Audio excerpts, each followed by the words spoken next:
So now we're going to start talking about this idea of discretization and viewing them in some sense as approximations of the flow map.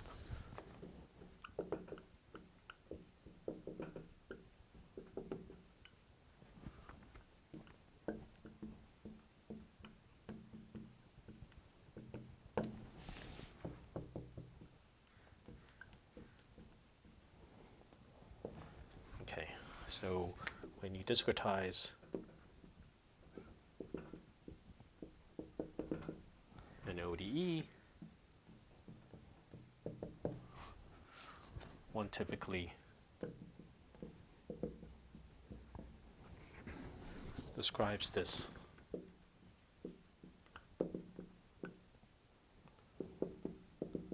with some sort of difference equation.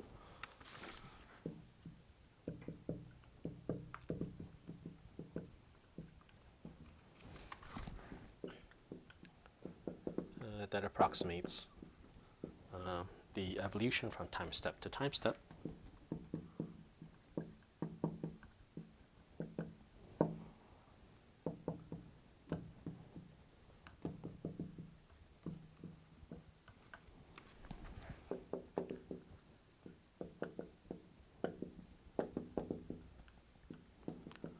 So perhaps the simplest example of a discretization scheme is Euler's method. So for example, Euler's method has the form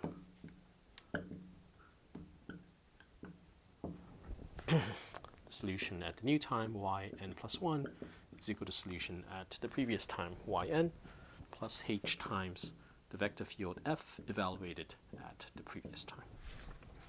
Okay, and you can think of this then as a numerical approximation of the flow map. Okay, so where basically each of these yns are approximations of y at the time tn. Okay, and once you have this method, right, then you can look at both the exact trajectories. Okay, so you can sample the exact trajectory. So the sampling of the exact trajectory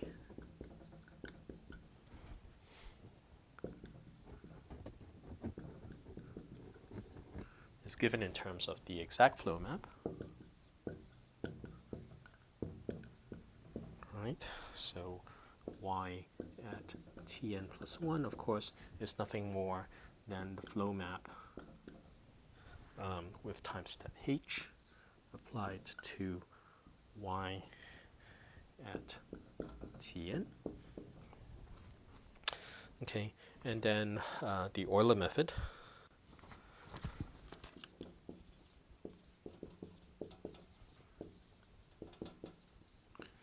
involves a similar kind of iterative application of a map.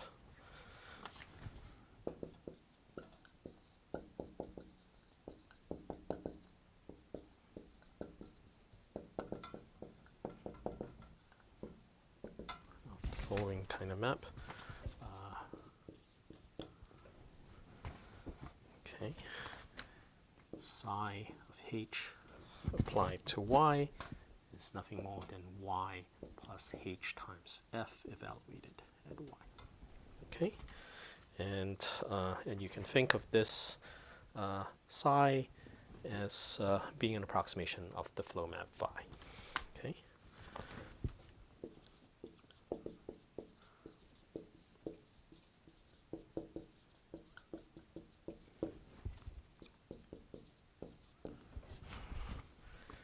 Okay.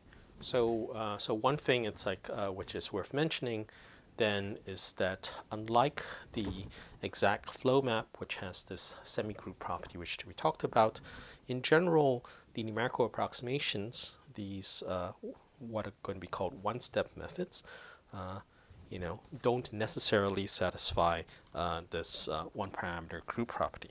Okay. So let me just sort of state that.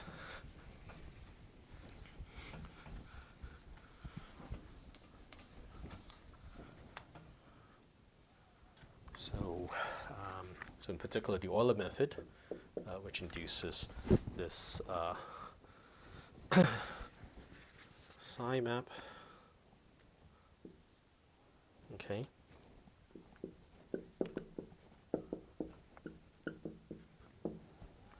does not form a one-parameter family.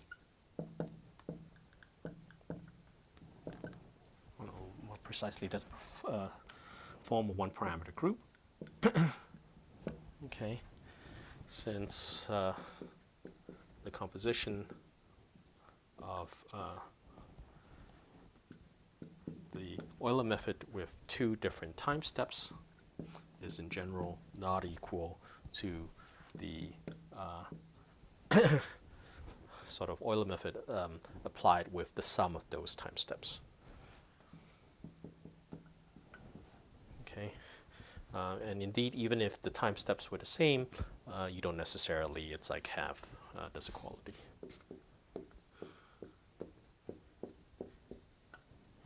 Even if, again, the time steps are the same and you would compose them, you don't get the Euler method with twice the time step. Okay, so yeah, so it doesn't inherit in general. It's like this one-parameter group property. It's like a flow maps, but nevertheless, there's a sense in which you can think of these numerical one-step methods as being approximations of the flow map, and this is going to be a very fruitful way about thinking about these things.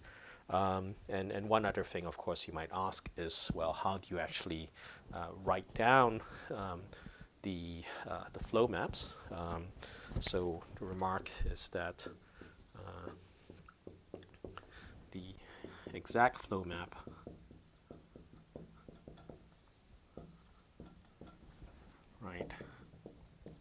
is usually approximated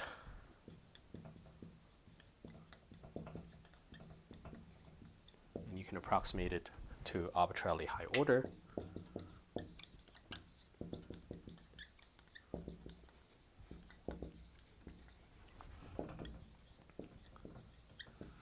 By using what is called the Taylor method.